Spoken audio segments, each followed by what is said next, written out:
I think more people need to go see The Zone of Interest. And it makes me sad because I feel like that's not going to happen. Compared to all of the other Oscar contenders this year, this one has the smallest release. It's not really getting a lot of coverage in the media. I mean, correct me on that if I'm wrong, but I don't know, maybe word of mouth could turn it around. I'm not banking on it. This whole thing, like, I haven't seen a lot of films that cover the Holocaust, right? But I still can't help but to feel like not a lot of them don't really do it this way.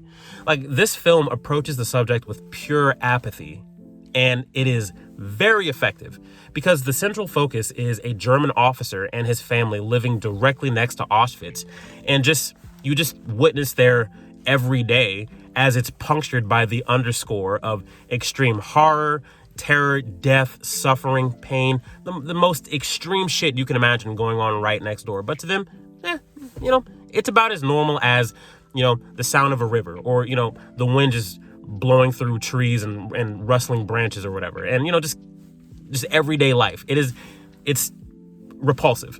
And it's not only that, but also seeing like how this family kind of like banks off of the deaths of these people. Like they'll receive, some of their clothes, some of the things that they possess that they've always wanted, like seeing that, it's a gross experience, and it's not just the apathy and disregard that really like cements the disgust with the whole thing.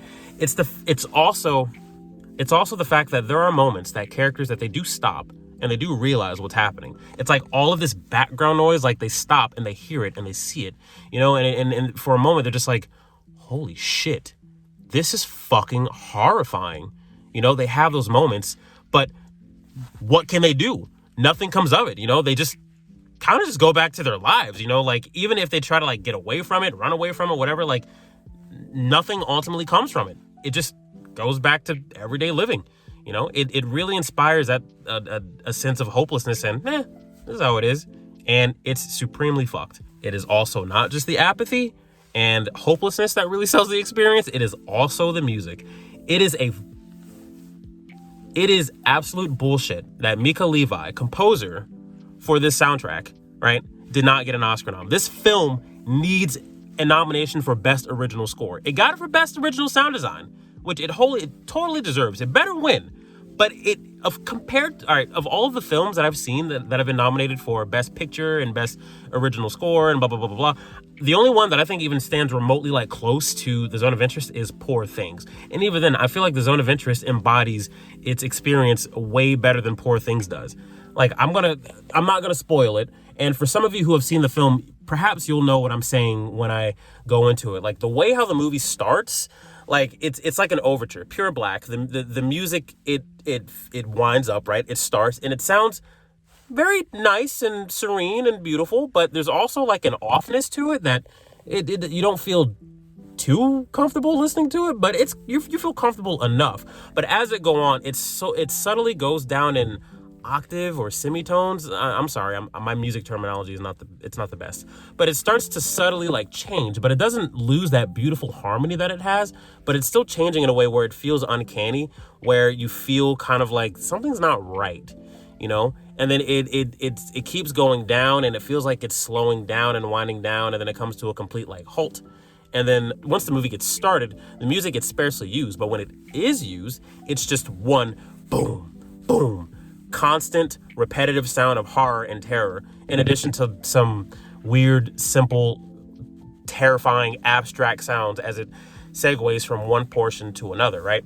So so the music kind of like winds down from this beautiful sound to like this, constant like boom of terror, right? And then at the very end, once all of that is said and done, the music cues back up again, but it doesn't go back to that calm, serene sound that it had before.